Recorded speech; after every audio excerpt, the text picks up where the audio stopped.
One of the things that's really important is to have this conversation that we've all been involved with in terms of domestic violence. I actually have a lifelong friend that I recently learned she was in an abusive relationship and she didn't feel like she could get out.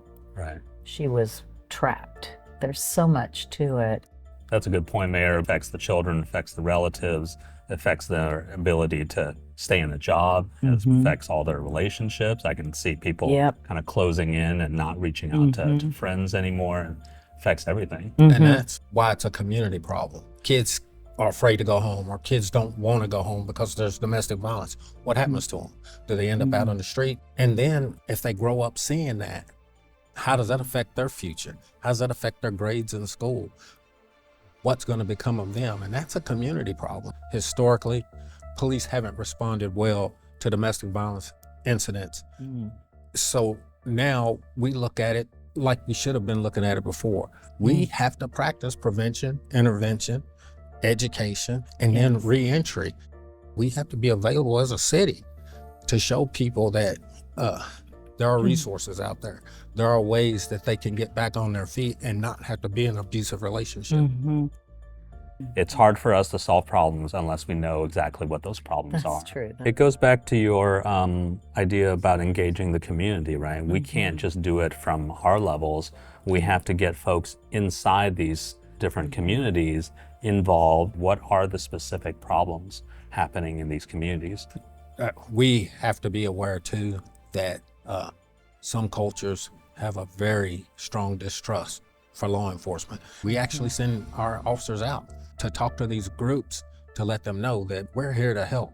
We have an immigrant population coming in from various countries. All over the world. One of our main things to them is we reached out to Global Lexington and said, hey, help us develop information in multiple languages from another country.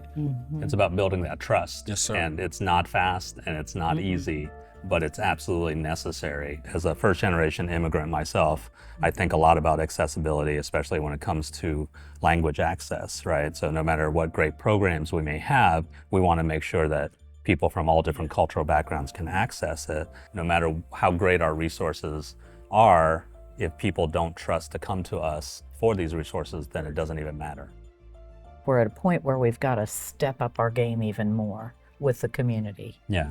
I think we have to lead by example. At the very least, the organizations that we lead, whether it's Fayette County government or the police department, we have to have our own policies in place that address domestic violence and intimate partner violence and put protections in place. Make sure things are getting reported, make sure people are being held accountable. So at the very least, internally, we have to be doing the thing that we're asking everyone else to do.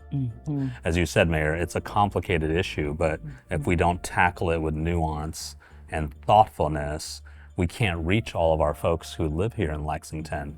I think it's time we started listening and not just going into communities and saying, here's what we're going to do for you to solve your problems. Yes. I would say we are formal leaders Yes. in our roles, and each of us is a little different in how we approach leadership, probably. Many times a formal leader can inspire the informal leaders. They see you, Dan Wu, doing something that inspires them to be a leader. That's right. Because you're showing your leadership. Yeah, and I think it's time for us as the formal leaders to put these priorities forward and let folks know that this is really important to us and this is really important to the city.